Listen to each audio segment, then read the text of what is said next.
You're standing on the river steps at dawn where the Thames should smell like water, only it doesn't. It smells like wet rope, fish rot, and something sourer Fresh underneath, oysters. baked into Get the your mud. oysters here. A Mind your lighterman purse, spits sir. into the current and watches it vanish, not knowing the river is about to start killing his neighbors, quietly one cup at a time. Ambience, distant gulls, oars creaking, muffled market cries. London, 1832. The city is bigger than it has ever been, growing faster than its streets can carry and faster than its drains can handle. Smoke from thousands of chimneys hangs in the air like a ceiling. The new bobbies walk their beats in blue coats, trying to impose order on crowds that keep multiplying. And somewhere beyond the horizon, a disease has been moving like a rumor you can't outrun. They call it Asiatic cholera, a name that sounds distant, foreign, someone else's problem. But today, you're walking through London hour by hour, river wharves to rookeries, pumps to workhouses, hospital wards to graveyards, 7 stops morning to night. Because the city believes the danger is in the air, bad smells, foul fogs, miasma. But the real danger is simpler. It's in the water you drink when you're thirsty. And London hasn't understood that yet. It's early, the market day begins before the sun fully commits. You move toward Billingsgate where the sound arrives before the smell, shouts, boots on wet stone, crates slamming, the metallic clatter of hooks. Then the odor hits, brine, slime, fish scales crushed underfoot, and that persistent Thames undertone, mud mixed with the city's waste. Ambience, shouting vendors, cartwheels splashing water. A woman in a shawl sells sprats from a basket. A porter carries cod on his shoulder. Their hands are red with cold and salt. Pence matter here, not in theory, in hunger. A loaf of bread can decide whether a family eats twice today or once. A cup of small ale can decide whether a laborer keeps going or stops early. A boy with a pail squeezes between legs and barrels. He's not carrying fish. He's carrying water drawn from a public pump inland, sold by the bucket because clean water is work and work is money. You watch him and feel the first thought tighten. The city is built on the Thames, it eats from the Thames, it drinks from the Thames, and it also dumps into the Thames. But London calls that normal.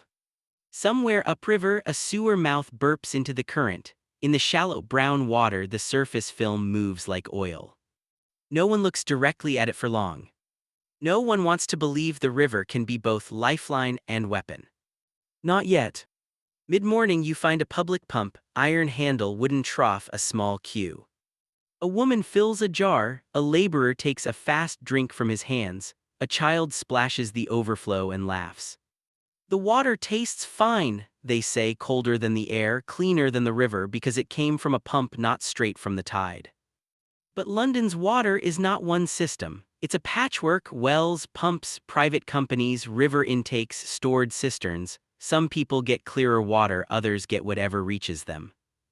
And the city has a blind spot. It can imagine dirty streets making you sick. It can imagine foul air making you sick. It can imagine vice making you sick.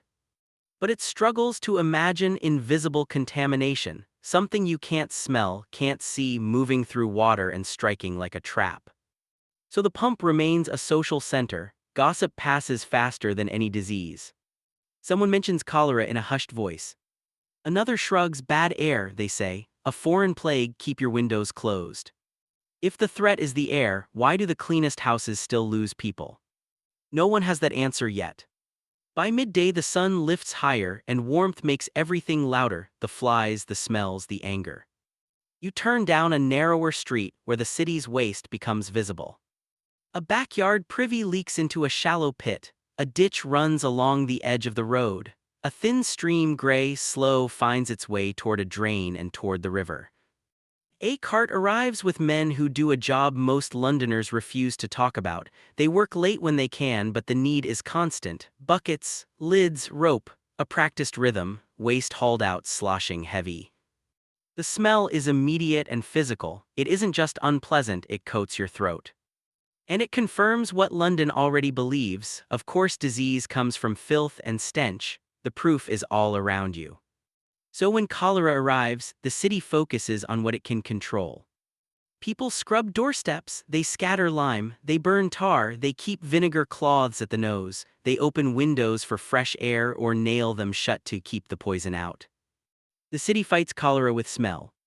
But the enemy doesn't care about smell. What if the worst danger isn't the stink you notice, but the contamination you do? Afternoon, you reach a rookery, one of those dense pockets where London's growth has turned into pressure. Rooms subdivided into smaller rooms, whole families in one space, beds shared in shifts, clothing that never fully dries.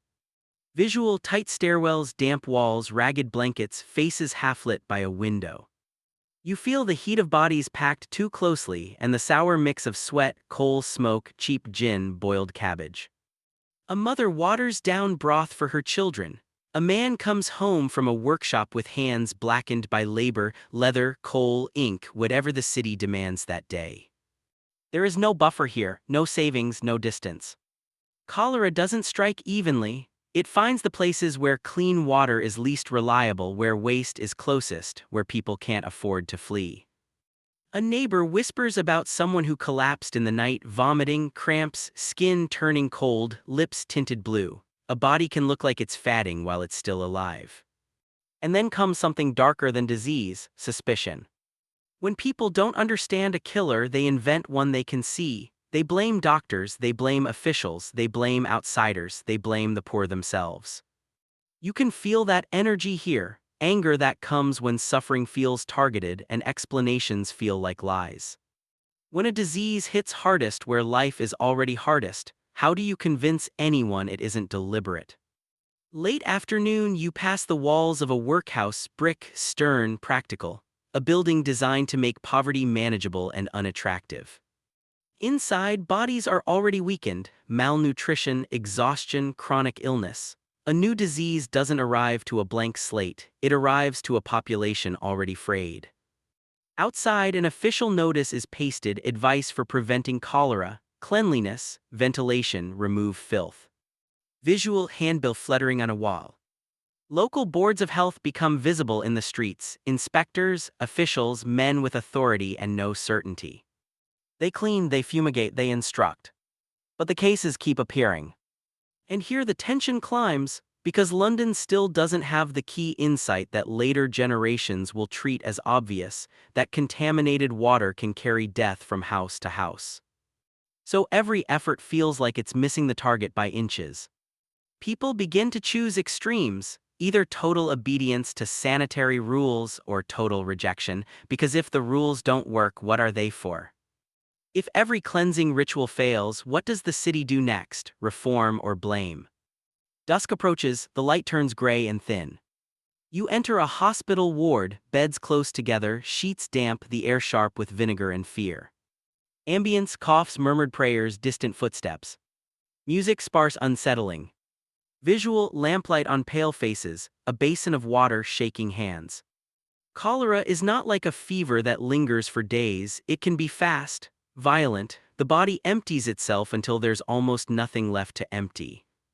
A patient's hands claw at blankets, another stares, too weak to speak. A doctor, coat stained, eyes tired, tries treatments that belong to a world still guessing. People want action, families want a ritual that means we did something.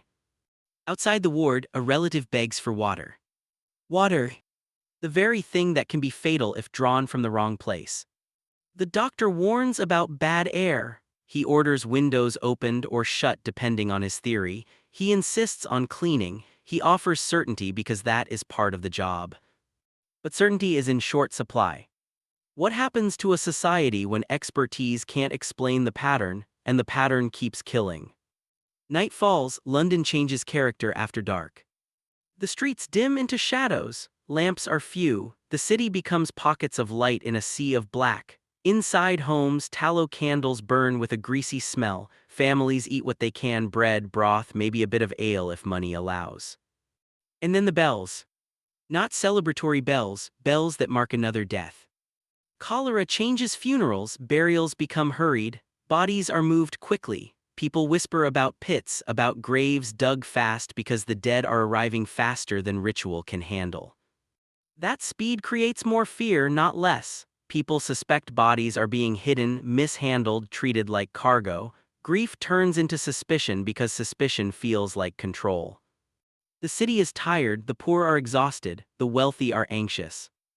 And the Thames continues to move, black water reflecting scattered lights, carrying waste downstream, carrying the illusion that the city can dump consequences into the current and never see them again. You stand again at the river's edge and listen. Ambience, water lapping, distant cart, a shout far away. Visual, moonlight on polluted water, silhouettes of bridges. No one in most of the city is thinking about water pathways, intakes, contamination chains. They're thinking about smell and sin and foreignness. London sleeps, convinced it understands what's happening. It doesn't. By midnight, the city sounds normal again. A cart rattles over cobbles. A watchman calls the hour. Somewhere a baby cries, somewhere a couple argues, somewhere a man drinks because he can't do anything else. And the most frightening thing is how ordinary it all feels. Because most Londoners still believe the killer is the air. They don't yet understand that the Thames is not just a river, it's a system that connects everyone, rich and poor, clean streets and dirty courts, pumps and pipes and cisterns. Tomorrow, someone will draw water and think nothing of it. And the day after, a household will lose 3 people before dinner. The city will keep cleaning the smell, while the invisible route remains open.